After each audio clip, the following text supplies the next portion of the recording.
Look at the U.S. Capitol tonight. We are just 25 minutes away from what is expected to be a short but partial government shutdown. Thanks for joining us for this special report. I'm WUSA9 anchor Larry Miller reporting from Washington, D.C. And over the next hour, we are going to break down how we got here, what's next, and what lawmakers on both sides of the aisle are demanding moving forward. Let's get up to speed, though, on where we stand with those ongoing negotiations. WUSA9's Randy Hildreth joining us right now with the latest on the shutdown, which will begin at midnight, but only is expected to last just to the weekend when the House reconvenes on Monday, and they will, in fact, vote again. Randy?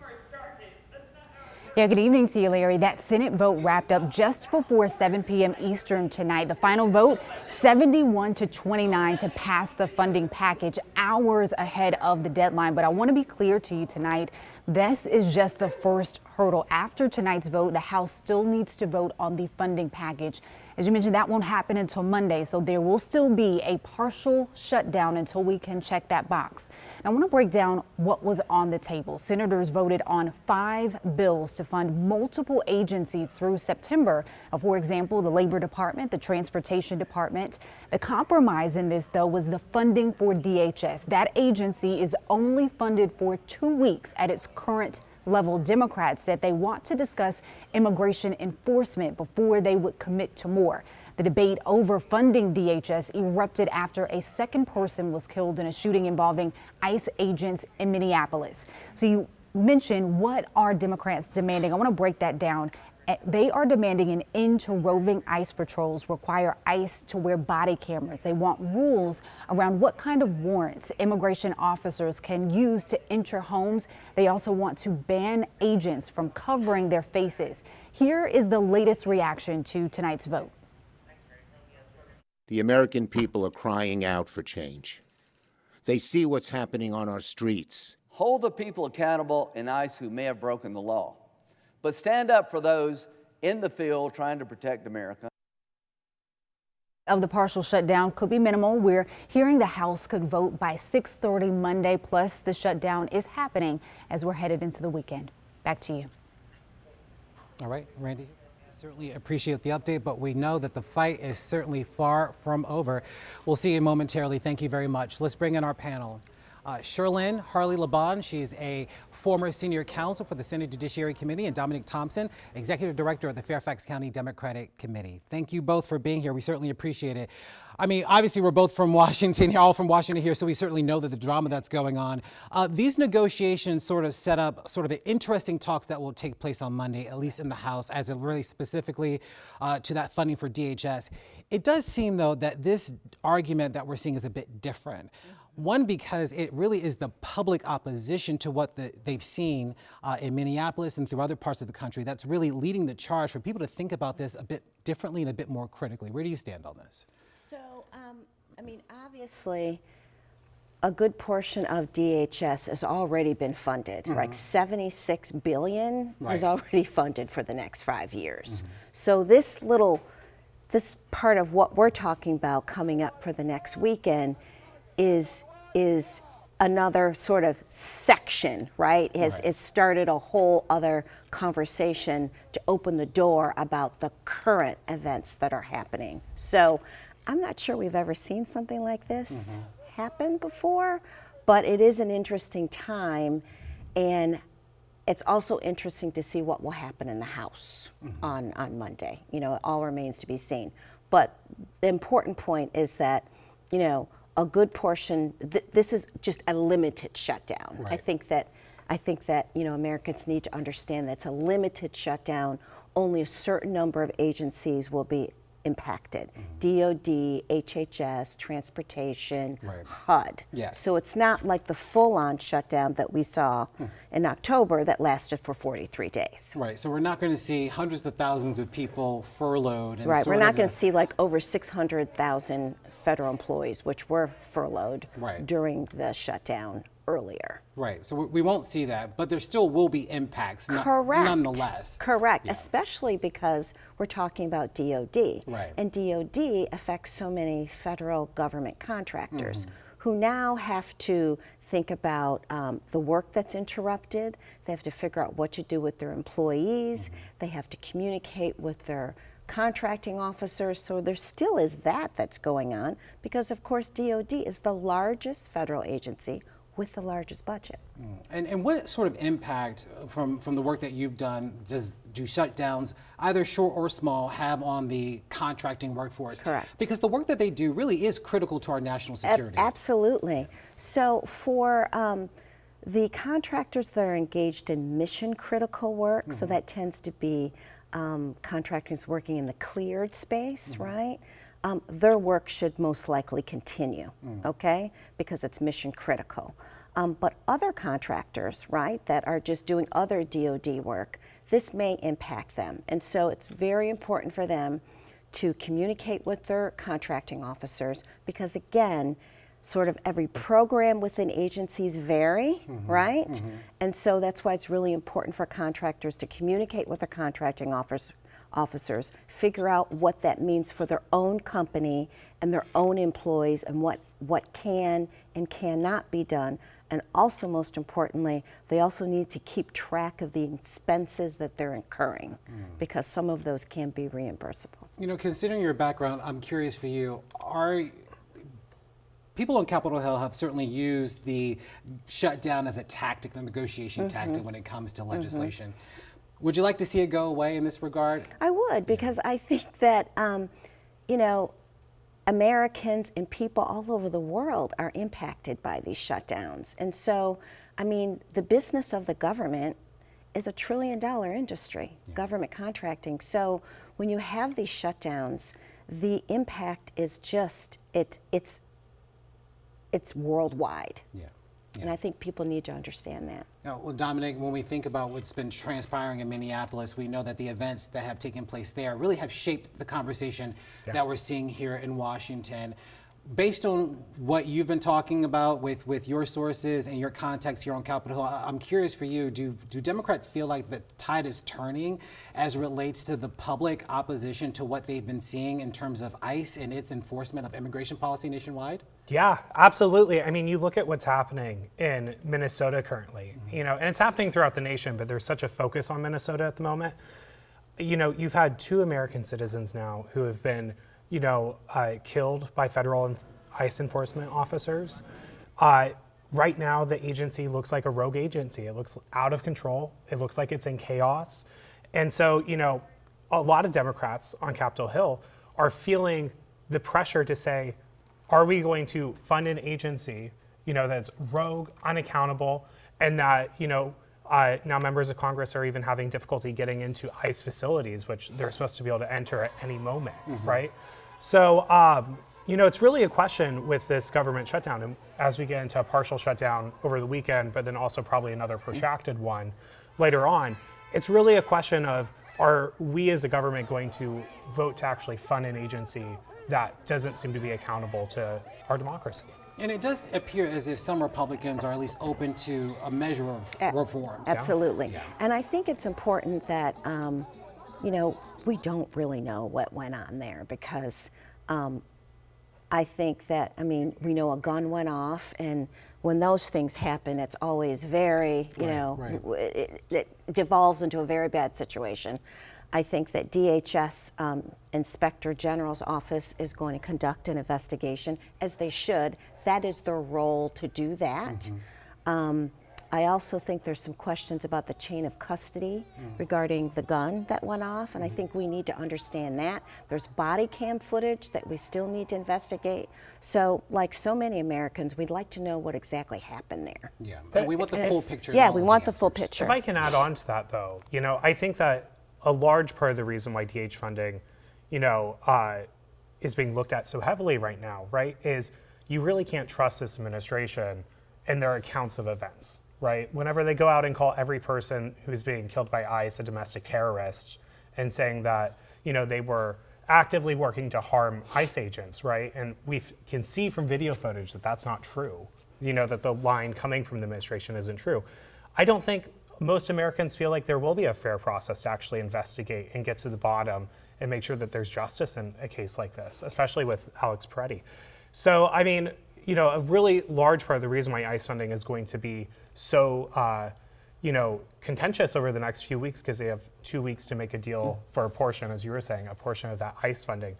You have to realize that part of it is Americans right now don't really trust the government, in the Trump administration when they say they're going to do something in regards to ICE. Well, that's why I think it's really important for the Inspector General to do a thorough investigation, to look at that body cam footage, because that is the role of the Inspector Generals at these agencies. Right. And so they're independent, which is a very good thing. They're independent, and they need to do a thorough investigation, because we need to understand what happened. And certainly the American people deserve answers, Absolutely. regardless of how this all comes down in the end. I want to get to Republican Andy Harris, representing Maryland's 1st Congressional District. I had the opportunity to speak with him a few hours ago. Here's what he had to say. Congressman, I want to get your thoughts today on the passage of that bill that took place in the Senate this evening. How are you feeling about it? Do you feel that there could be some compromise eventually with Democrats and Republicans as it relates specifically to DHS funding? Well, I hope there is a compromise at some point, because we've got FEMA in the DHS bill, we've got TSA in the DHS bill, and obviously, there are a lot of important things the Department of Homeland Security does. I wish the Senate had just agreed to the bill, and we wouldn't again be facing another cliff in a couple of weeks. But hopefully, the president can negotiate something with the Democrats and the Republicans to get us all on board, so we fund the Department of Homeland Security before the February 13th deadline.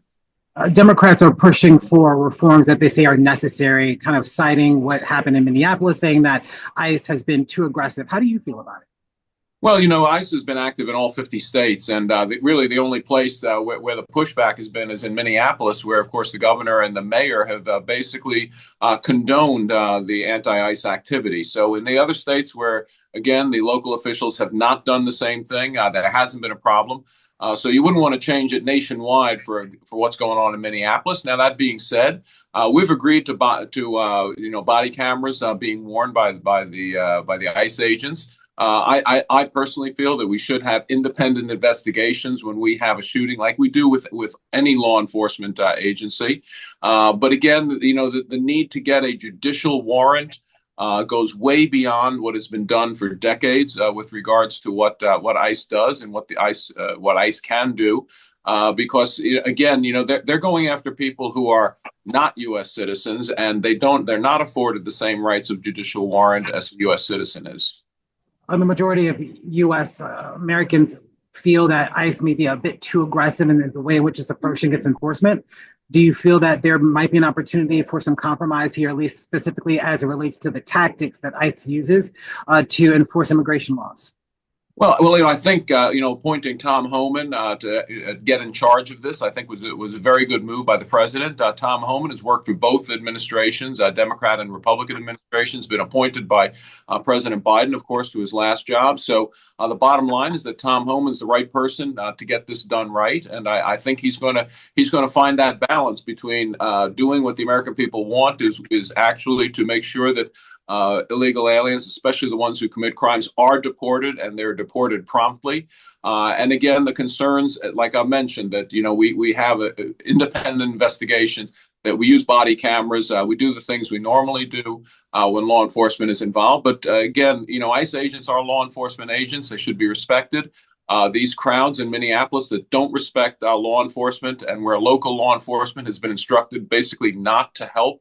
That just shouldn't go on. That's not the way we do things in America. This is a law and order country, and again, that's what we should be doing around the United States. And again, in 49 out of the 50 states, we don't have the problem. It's really just in Minneapolis. All right, Congressman, anything else that you want to add that I didn't ask you? Well, again, it's too bad that the government's going to be, going to have a partial shutdown for 3 days. Again, the Senate probably should have done this earlier. Had the Senate done this earlier in the week, we might have been able to get it called back. But now, of course, with the winter storm approaching, it makes it very difficult to get members back in Washington before Monday. So hopefully we deal with this Monday night. Do you anticipate any issues come Monday night? There might be, even though Chuck Schumer negotiated this bill, just barely half of the Democrat senators voted for his deal. So I hope that we have a similar number of Democrats supporting it in the House, because if we don't, it's going to be a heavy lift in the House. course, we will see how it all shakes down in Washington. We know there will be plenty of action there, no doubt. Congressman, good to see you as always. Thank you so much, sir, for your time. We appreciate you. Thank you. Well, we also spoke with Maryland Congressman Glenn Ivy, and we talked about the shutdown and why he says that Democrats feel that DHS reforms cannot go unignored. We need to take steps to make sure that ICE gets reined in, Border Patrol get reined in. I think they need to be pulled out of the cities, certainly in the volume that they have there. You know, like a year ago, you had about 100 ICE officers in Minneapolis. Now you have 3,000. That's like 6 times more than the number of police officers that they have in the city combined. So, you know, they've overdone it. They've been breaking the law. They've been breaking into people's houses without warrants and the like. It's time for them to be rolled in, reined in. And I think it's also time for Noam to go. She's done a terrible job. She's in over her head. And the chain of command at Homeland Security is broken, I think in part due to her mismanagement of the agency. So they need to get a complete overhaul over there, and they need to get moving on that sooner rather than later. And that's why we're trying to force this issue on the Trump administration. Is this the best means of doing this, though? Is there another means that wouldn't have an impact on people's livelihoods that would be a way in which to address this and also push through your concerns and hopefully get a resolution to them? Sure, we could have Republicans agree that, for example, deportation of citizens is illegal and should not be done. Detaining U.S. citizens by ICE, that shouldn't be happening either. Those are the types of things we've been asking for, and the Republicans have refused to agree to those. Now, I do see some steps in the right direction. You've had Republicans in the House and Senate agree that there are problems with the shooting, certainly with Mr. Preddy, and agreeing to have some hearings. There's the silence is deafening about Republican defense of Secretary Noam. I think they all recognize what a bad job she's doing and that ICE is off course for sure and needs a major course correction, to say the least. So I think we're moving in the right direction, and hopefully we'll get there sooner rather than later. How far are Democrats willing to go in order to see this through? I mean, last shutdown was 43 days, with eventually Democrats joining Republicans and getting that continuing resolution passed. How far are Democrats willing to go this time? Well, it's hard to say at this point, but I think it's everybody. There's a growing concern, certainly within the Democratic Party, but I think as well as Republicans, and even the Trump White House is recognizing that ICE is, is out of control. I mean, they're killing people. They have people dying in custody. They're seizing a 5-year-old and holding him in detention. Shooting canisters of tear gas and the like at protesters who were just exercising their First Amendment rights. He said he was going to focus on the worst of the worst, rapists, killers, and the like, but that's clearly not what they're doing. They're doing racial profiling and casting a broad net. And I think the Wall Street Journal just pointed out that only 5% of the ICE arrests have included people who have violent criminal records. So, they're off track. The focus is wrong. I know Trump is one of those guys that he can't admit that he's made a mistake, but something's going to have to give here, because people can't keep dying and being arrested at the rates that they have been. Let's bring in Dr. Karen Holt, professor of political science at Virginia Tech University. Dr. Holt, it seems like we're having sort of a broader conversation, not just about an agency, but just also about the general treatment of individuals generally. Give us your assessment in terms of what this debate really represents and where are we headed? All very good and all very difficult questions, to be sure.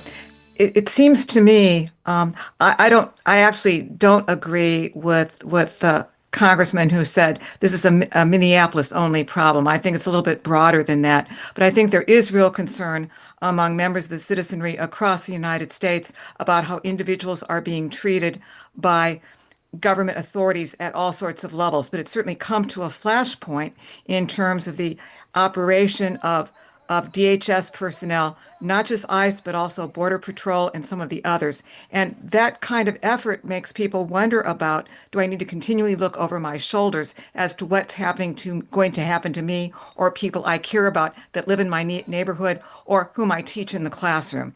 And what we've seen with regard to racial profiling, picking out people based not so much on what their records suggest they may have done or their lack or not having documentation on them, but basically saying we really need to expand this further and start saying about how are we treating individuals as human beings and as residents of a representative democracy. And that kind of discussion is difficult to have because people draw all kinds of lines ideologically, in partisan terms, in religious terms as well. All of those things, I think, are at issue here with regards that have come to a head, of course, with the situation that's happened most recently in Minneapolis.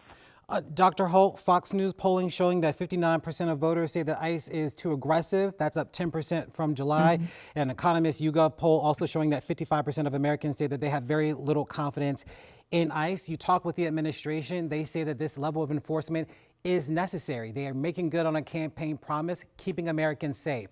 How do you square that? I mean, it seems like we have sort of very polar opposites here as it relates specifically to this argument. The administration saying that this level of enforcement is necessary, and many Americans who say that it's a little too much. I'm not sure there's an argument there to be squared, quite frankly, although they do seem to come out in different kinds of ways. I think where you started with those poll results was with what the promises were that people heard during the campaign. I think at least some people responding to polls are saying that's not quite what we thought the campaign was talking about in terms of going after the worst of the worst and making sure that people that were not in the country legally could be identified, and under the circumstances, if they did not meet certain kinds of refugee requirements, for example, or didn't have other protected status, would be asked to leave the country quite promptly in a fair and manner in terms of following due process of all sorts of things. So I think that's the disconnect between what people thought they were hearing from the presidential candidates and what they're seeing now on the ground. I think that's part of it. The other thing that is perhaps worth paying attention to is that, at least from some of the polling I have seen, is that there is a divide not only between people who call themselves Republicans, Democrats, and Independents, but vast divides between people based on age cohorts. And especially younger respondents to polls are saying this is nowhere near what our values are or what we would like to see happening in the United States, even if they indeed did vote for Mr. Trump or are strong supporters of more conservative activities. So I think we've got all kinds of differences here in terms of how people are perceiving what's going on, what the information is telling them and where they receive their information, and the extent to which that information is credible and supported by additional evidence. So we have all of these difficult things going on as we're trying to make sense of what to do in a very uncertain, polarized, and quite frankly, frightening situation for a whole range of people. Well, certainly we are in some interesting times, but historically we always seem to make it through. Dr. Karen Holt, Professor of Political Science at Virginia Tech University. Good to see you. Thank you so much for being here. We appreciate you. Of course, thank you. Maryland Senator Angela Alsobrooks' statement from her office earlier today saying about her vote that tonight I voted no on a package of bills that included a continuing resolution to add additional funding to the Department of Homeland Security. I have made it abundantly clear that we cannot send another penny to ICE without serious reforms. Masked men are killing Americans in our streets and terrorizing our communities. The legislation tonight included no reforms, so I voted no. I had an opportunity to catch up with the senator on Capitol Hill. Take a listen. I want to know, how far are Democrats willing to go when it relates specifically to funding for DHS and trying to get the reforms that you are advocating for? Well, the sentiment inside our caucus, I have to tell you, is that we all recognize that our country is in a moral crisis right now. There's a crisis of affordability, but there's also an accountability crisis. And the high sentiment is that we are determined to have reforms and to have accountability. And we will not support anything that does not include real reforms within DHS and real accountability. We are looking at an agency now that is operating without even the basic national standards that we see our police officers held to. the ones that require body cameras, that we should have transparency and full investigations, that we can stop these roving efforts with DHS, ICE roving around our communities without a judicial warrant. We want their masks to come off. We want to be able to identify them. So these are some real reforms that we're interested in making sure that we have that and to have accountability. And that's going to be really important. We're coming off of a 43-day shutdown that affected many constituents in the state of Maryland, as Maryland has a lot of federal workers. Are you willing to go another 43 days in the government shutdown to see this through? None of us have ever wanted a shutdown. The Democrats didn't want the previous one that was, by the way, precipitated by Republicans who are in control of everything. It's important to make the point that it is intellectually dishonest to say that when the Republicans control the Senate, the House, and the White House, that any shutdown is at the feet of the Democratic Party. We expect our colleagues on the other side of the aisle to have a conscience, and I know that many of them are seeing this, and we're hearing people begin to come out and talk about it. But I think it has to be the case that our Republican colleagues also say enough is enough. We all have a responsibility here in the Senate to hold accountable an administration that is terrorizing and killing Americans on the streets of America. And when our Republican colleagues stand up and do that, I think that we're going to be in a much better space, and I think the American people are demanding it, and they should. What are the negotiations going on right now? I mean, do you feel like there's an opportunity for both Republicans and Democrats to potentially get a deal done before the deadline? Well, the negotiations are about reform and accountability, saying that we will no longer put another penny into an agency that is terrorizing Americans without these reforms that we're talking about, that again, that they be brought up to a basic standard and that they be held accountable. That's what we're looking for. Does that also include the removal of Kristi Noem as well? Oh, absolutely. You know, a person who has overseen an agency that has so far cost at least 2 American lives, Kristi Noem must go. She should be fired forthwith. Any of us would be if we oversaw an agency that saw the killing of 2 in cold-blooded fashion Americans on our streets. She absolutely should be removed. There are some that say that this isn't the best means of trying to get the changes with DHS, that there's another way in which this could be resolved, that it doesn't take this round of negotiations. To that, you say what? With 2 people who have died, I don't think there's a single person who believes that those lives aren't worth us making some serious changes to ensure that this is not that this doesn't happen again. This is all that we are seeing is something that is taking our country. We're in a race to the bottom. We have no peace in our country. This is the same president who said he wants a Nobel Peace Prize, and we have no peace in America. So how much is too much? I don't believe there's any such thing as too much at a moment like this. We cannot tolerate this for another moment.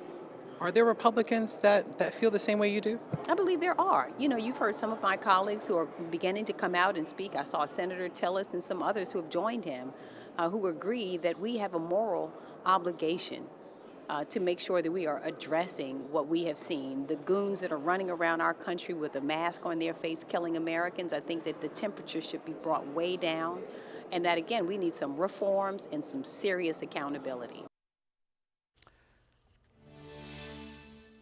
12:03 straight up on the east, 9:03 on the west. You're taking a live look at the U.S. Capitol now, where the government is in a partial government shutdown. Our coverage continues. I'm WUSA9 anchor Larry Miller reporting live from Washington, D.C. The Senate passed a funding deal, but because the House of Representatives is not scheduled to return to D.C. until Monday, well, the federal government is partially shut down, at least through the weekend. Let's go back to the newsroom. Randy Hildreth getting us up to speed with the latest. Randy, we've talked about a lot over the last 30 minutes. The negotiations are ongoing, and hopefully Monday we will see a resolution to this, at least in part.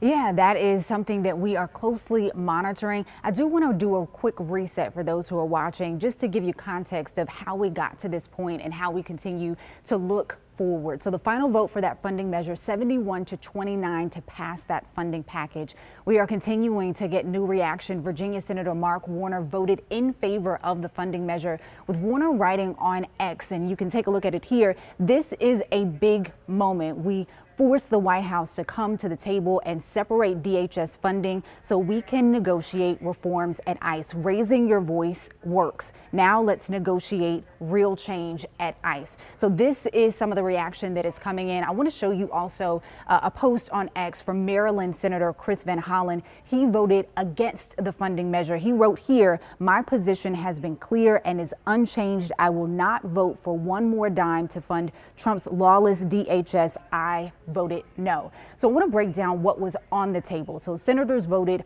on 5 bills to fund multiple agencies through September. For example, the Department of Defense, the Labor Department, the Transportation Department. Now, the compromise in this was with funding for DHS. That agency is only funded for 2 weeks at its current level. Democrats say they want to discuss immigration enforcement before they would continue and commit to moving forward. Now, the debate over funding DHS erupted after 2 people were killed in a shooting involving ICE agents in Minneapolis. I want to get to you to the latest reaction after tonight's vote. The American people are crying out for change. They see what's happening on our streets. Hold the people accountable in ICE who may have broken the law, but stand up for those in the field trying to protect America. Impacts of the partial shutdown could be minimal. We're hearing the House could vote by 6:30 Monday, plus the shutdown is happening as we are going into the weekend. I'll send it back to you, Larry. All right, Randy. Thank you so much. Yeah, again, that partial government shutdown now in effect 5 minutes after midnight, but we expect things to progress on Monday. We will see, as we heard from many members of Congress that you saw in our interviews there. I want to go back to our panel right now because they're a little fired up based on what you guys have been listening to. You guys got to hear a lot, from members of Congress. Are you concerned, or how do you feel about the job that they may be doing or may not be doing as it relates specifically to this issue and others? So, I mean, ICE has already been funded $76 billion for the next 4 years. Yeah. So, I mean, I think a good way to find out what ICE is doing is, you know, we've got this great checks and balances in our country, right? And as a former House and Senate lawyer, we have oversight hearings. If you really want to drill down and find out what exactly ICE is doing, have oversight hearings. But to use this, you know, constant shutdowns, which we've had far too many in modern history, to think that you're going to get information or get a particular agency to act a certain way, I just don't think it's fair to the American people. I think you've passed. You know, you've passed this budget, the agency is going to be funded. Why do we keep doing these shutdowns? Why don't you get to the business of the American people and have oversight hearings? It's completely within their purview. And have these hearings and find out exactly what ICE and other law enforcement agencies are doing. So someone called this a performance. Yeah, I mean, it's a perfectly reasonable thing. It's within their purview. Why aren't they doing that? Dominic, why aren't they doing it? You know, Larry, first of all, I was going to say, it feels like I'm having deja vu. Another government shutdown 3 months later. Yeah. But I mean, it's not just an issue of oversight, right? I think that Congress has been abdicating a lot of its duties this term, especially this term, you know, in terms of oversight. But there are some real structural reforms that need to happen, right? Like, we don't need hearings to know that, like, ICE agents are, you know, going into communities masked, right? And trying to hide their identity. You know, we don't need testimonies to understand that they're not using body cam footage nearly as much as what they could be using, right? And so, you know, we don't need testimonies to know that they're shooting American citizens, you know, all, you know, in Minneapolis and throughout the country. We don't need more hearings to determine those things. We need reforms. And so, you know, Democrats are the party right now. They're actually trying to reform the system. They're trying to, you know, make sure that we're not targeting American citizens with ICE, which ICE really shouldn't be targeting American citizens within their purview that they have from Congress in the first place. So, I mean, no, this shutdown is not just about getting answers to some questions, which I agree needs to happen. It is about targeted reforms because this agency is out of control, and most Americans, you know, to your point earlier, 59% of Americans would agree that it's out of order right now. But how are you going to get the reforms? This is the process by which you're going to get reforms, right? How do we define reforms? You need to pass rules, you need to pass laws. That is Congress's responsibility. I'm not in Congress. None of us here on this panel is. So I don't know how we think we're going to fix ICE if you don't go through a process of following the rules and reforming the rules. You have to do that. I mean, this is what Congress's job is. You know, it's interesting. You brought up a point about the reforms. You know, when you talk about Republicans, they say, listen, we need reforms too. We need to make sure that our law enforcement is safe when they're on the streets. We need to make sure that our law enforcement officers are protected and able to do their jobs effectively and efficiently. And that also means too that we can't have a public that may be attacking them, infringing on their rights in some way. What do you say to that? Because there is a larger argument from Democrats, at least on the other side of this, but very little has been said about the way in which law enforcement is out there protecting the American public each and every day, and the responsibilities that they have in enforcing the rule of law. Well, Larry, I'll tell you, I'm a good Lutheran. I don't believe in violence at all across the board. But the issue right now is, where is the focus at? Because not a single ICE officer has died in Minneapolis, right? American citizens have died. Does it take someone to die in order for there to be reasonable reform? No, I think that there is room for reasonable reform, right? And I do believe that if you're serving our country and you're upholding our Constitution, that you should be safe and executing those duties, right? However, the reason why Democrats are asking for reform right now is because American citizens are the ones being shot and killed at the moment.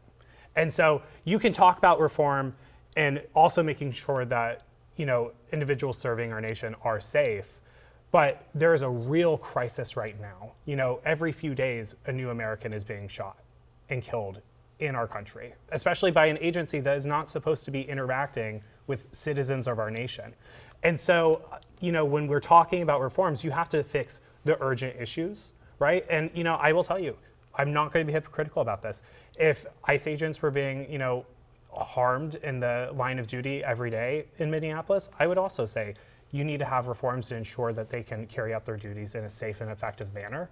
But right now, the focus is on American citizens because they're the ones who are being shot at the moment. So I want to talk about law enforcement for a minute. So this is something I learned first year of law school. There are two sort of bodies of people who can take away your life legally, a judge and law enforcement.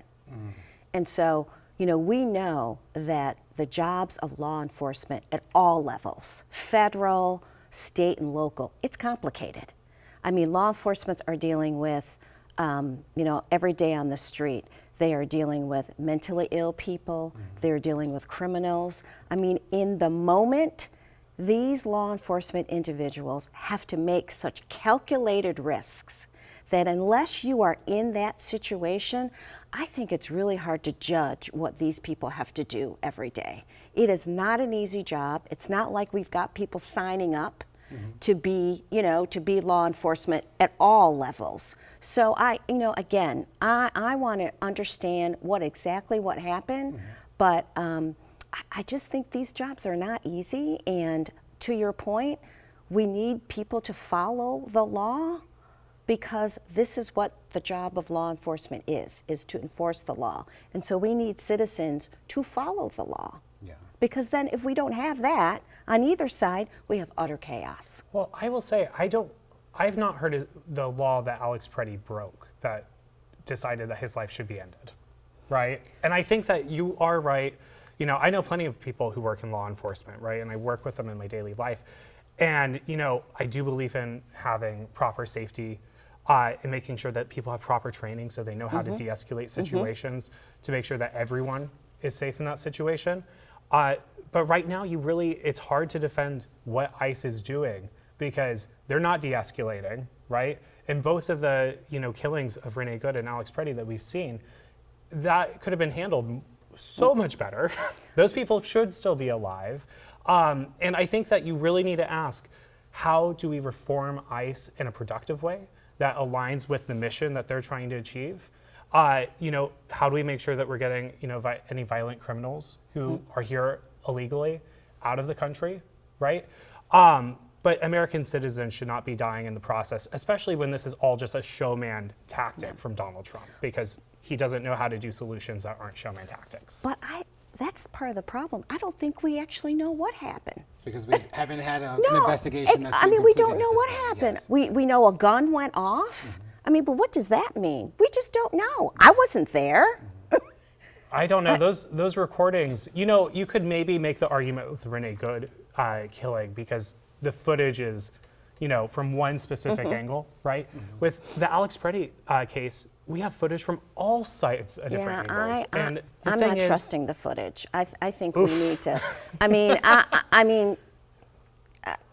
I feel like I've seen media reports. I've seen the footage. I'm like, okay, it doesn't look good, but I'd still like to know. Right. Which is the point of, Yeah. of an investigation, Yeah. right? I That mean, we take all of those things into consideration to come down with a final determination as to what exactly happened in the series and the events in which it did occur. right. I mean, it's not good. I mean, it looks terrible, but I think we still need to know a little bit. We need to know a lot more. Americans don't have faith in, have faith that this government is going to properly investigate in a fair and impartial way, right? And when it comes, I know you brought up independent investigators earlier, but the issue is this administration doesn't believe in independence. You look at what they're doing with the Fed, you look at how they're interacting with tariffs and things of that nature. You just really, it's hard for Americans to actually believe what's coming out of this administration. But you know what? This is the system we have. Is someone going to recreate something else? This is what we've got. We've got an IG, an independent agents, independent body within DHS whose job is to investigate this. And they have to do their job. Yeah. This is all we've got, folks. Are we going to make up something else? Well, that's why Democrats are fighting for reform right now. Well, I think both sides are fighting for reform. I think there are plenty of Republicans who also would like to get to the bottom of this. I can't give it all to the Democrats. Yeah, I mean, for sure. Some Republicans. And I think you've heard from some in the House and the Senate who all said that this requires they're both alarmed. Both sides are alarmed. Thorough investigation. Yes, absolutely. That is comprehensive. I want to bring in Dr. Andra Gillespie, Associate Professor of Political Science and Director of the James Weldon Johnson Institute at Emory University. Dr. Gillespie, you've got to hear a lot over the past 45 minutes. I want to sort of get your assessment in terms of where the conversation is nationally as it relates specifically to ICE, and really how these negotiations that have been taking place on Capitol Hill really demonstrates sort of the conversation that's taking place amongst our legislators and our leaders about maybe what is appropriate and what is not appropriate as it relates specifically to law enforcement. Thank you. Well, as Dr. Holtz has already mentioned, the national climate seems like it opposes much of what the Trump administration is doing with regarding ICE enforcement. So a majority of respondents in recent public opinion surveys have indicated that they disapprove of how ICE is handling its business, and that they are saying, depending on how you word the question, that ICE has gone too far in its enforcement capability. So this doesn't take away from, the approval that some have given to the Trump administration for closing the southern border, but they're looking at this ICE enforcement in a very, very different light. And that's what Senate Democrats were considering when they were taking their stand this week. I'm going to disagree with some things that I've heard here. I think that what you see Senate Democrats trying to do here is actually a very important part of checks and balances, right? Not only is oversight an important part of checks and balances, it's also the idea that you bring them in for hearings to hold people accountable, but you're doing so because Congress holds the power of the purse.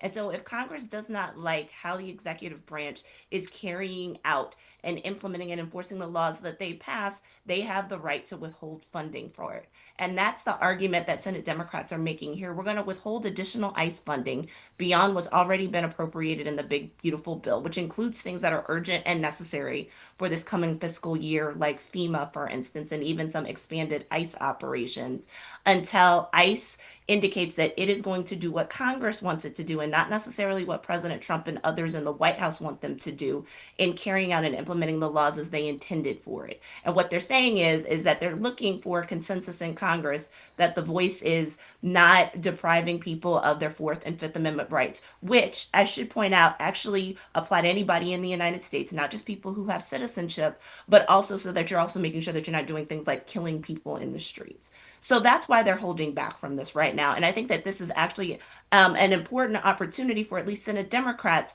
to be holding up the banner with some Republicans, if they choose to go along with this, to say that it's time for Congress to step up and actually hold the executive branch accountable and exert true checks and balances. Well, Dr. Gillespie, certainly we've seen Republicans demonstrate an openness to where Democrats are on this particular issue.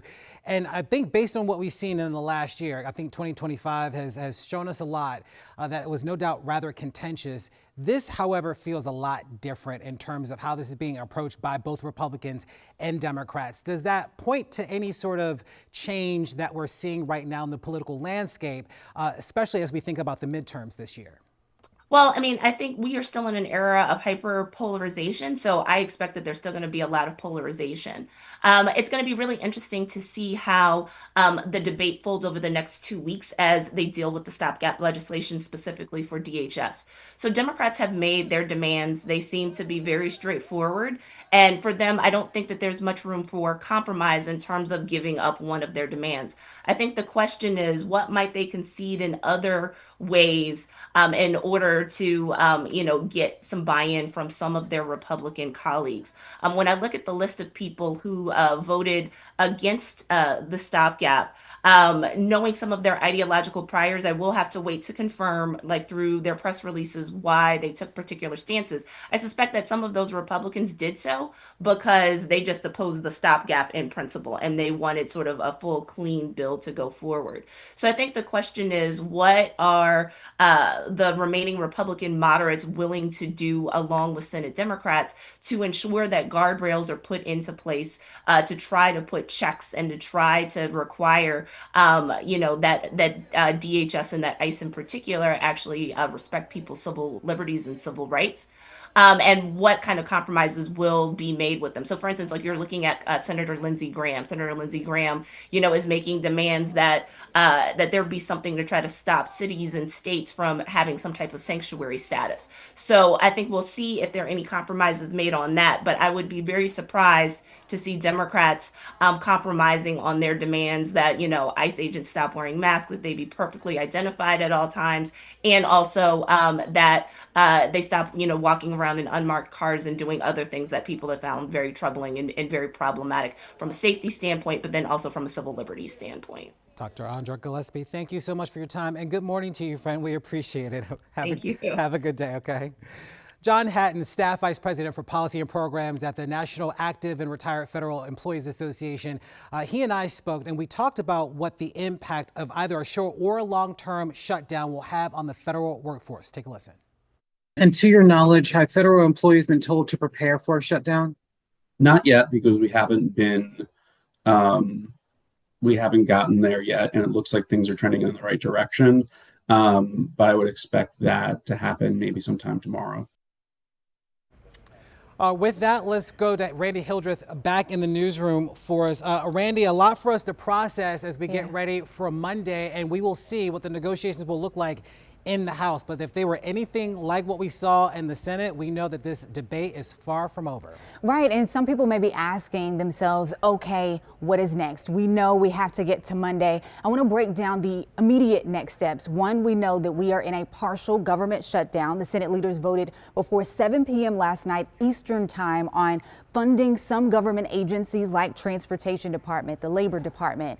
And then we talk about what is next. The House will vote on this measure on Monday, but things are still not squared away with long-term funding for DHS. That agency only funded for 2 weeks at its current level. Democrats said they want to discuss immigration enforcement before they would commit to more. And so I want to bring up some new reaction. This is House Minority Leader Hakeem Jeffries weighed in a statement saying in part, quote, the Trump administration must set forth an ironclad path that dramatically reforms ICE and other DHS agencies that the American people know have become lawless and heavy-handed. It is in the best interest of the country that this is done before the Congress reconvenes on Monday evening and legislation is brought to the House floor. Now, some Republicans have also expressed concerns with recent ICE enforcement. Here's Homeland Security Committee Chair Republican Rand Paul before the vote. I think with regard to the main issue at hand that sort of led to this, I think the last couple of days have been an improvement. I think rhetoric has been dialed down a little bit in Minnesota. I think Homan's comments about that the agents are expected to behave, they're expected to obey rules, and that maybe we're not going to have agents doing crowd control and have 15 agents in the street. That never made any sense why we were doing that. And so I think Homan's instituted some changes that will bring some calm. And again, Larry, all eyes on Monday when the House leaders are expected to vote. We understand that vote may happen by Monday at 6:30, but a lot on the table, a lot to sift through, a lot for us to watch. Back to you. All right, Randy Hildreth, we appreciate you staying here late with us this morning. Thank you so much. Good work today. Thank you. Let's go back to the panel, talk about what we have been processing all night long. When we talked with Dr. Gillespie, she was clear that these negotiations really are far from over because individual senators continue to sort of pitch for additional incentives that they want tucked away in this. And they have the hold power. They, you know, any individual senator can put a hold, as Graham did, right? So, I mean, temporarily gave us a couple right? of hours I mean, there, these are the difference between the House and Senate, right? So that's how the rules work. Yeah. Dominic, you know, I'm curious for you, where do Democrats go from here? It doesn't seem, when you look at it from the outside, that this sort of coalition has sort of rallied around this particular issue. It doesn't look like a unified coalition at this point. What would you say to that? I don't think that's true at all. I think that you're going to see Democrats be very united on this front, especially going forward over the course of the next 2 weeks as, you know, this stopgap measure is being debated. And, you know, I wouldn't be shocked to see, you know, some kind of partial government shutdown of ICE, you know, after the 2 weeks of this current continuing resolution. I wouldn't be drastically shocked. I really don't think that Democrats will cave on this issue unless they get serious concessions from Trump and the Republicans on Capitol Hill. And, you know, I think that's very up in the air on whether that's going to happen. I think there's some incentives for the Republicans to do that with, you know, polling numbers going drastically out of favor in terms of ICE. But we've also seen that they're kind of unwilling to negotiate. You know, they have the House, they have the Senate, they have the presidency, and so they're like, we're going to do it our way. So, but they have been at the negotiation table in this case. They have, you know, worked with the president. They have worked with Democrats in order for us to get to this point. So that there has been some sort of compromise. Absolutely, absolutely. And also, too, they know shutdowns are very unpopular. The one that we had was the longest in history. We cannot have that again. So people need to get back to work, and they need to get back to the work of the American people. I would say that I would agree if this was a full government shutdown. I think if this was a full government shutdown, that would incentivize Democrats to, you know, get back to, you know, negotiating and maybe have less leverage, right? But, you know, this being a partial shutdown of part of, to your point, part of DHS, I think that makes it a very popular move for Democrats to kind of keep going until they get real compromises. I think we'll see.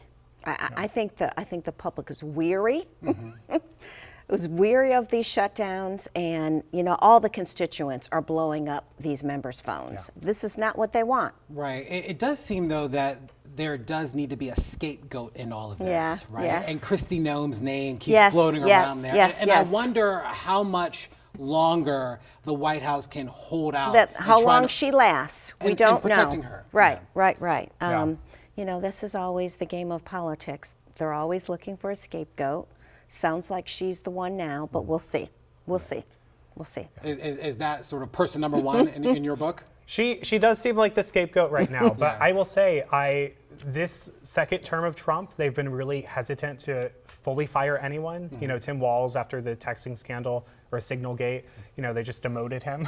And so, you know, Pete Hegseth has gone away with a lot of crazy shenanigans that no other DOD secretary would ever get away with. And so I don't know, she might be able to hold out. I'm kind of erring on that side, but I wouldn't be shocked with anything. I will be, you know, the one thing we've learned about this administration is you don't predict. 100%. We won't predict. We'll just hope. No matter what happens, Hope that we're here to see everything kind of work out the way that it will. To our panelists, thank you so much for being here. We appreciate you. Oh, our pleasure. Good morning to you as you. well. We have a weekly half-hour special report dedicated to the impact of the federal workforce and the fallout that it's having on families throughout the country. A new edition of Federal Workforce Fallout streams every Thursday on WUSA9 Plus. Download it on your TV and, of course, watch it for free. Thank you so much for joining us here for this WUSA9 special report. The federal government remains right now in a partial government shutdown through the weekend. Our coverage continues on Monday, and we're always on our website on WUSA9.com. I'm Larry Miller reporting from Washington. Have a great weekend.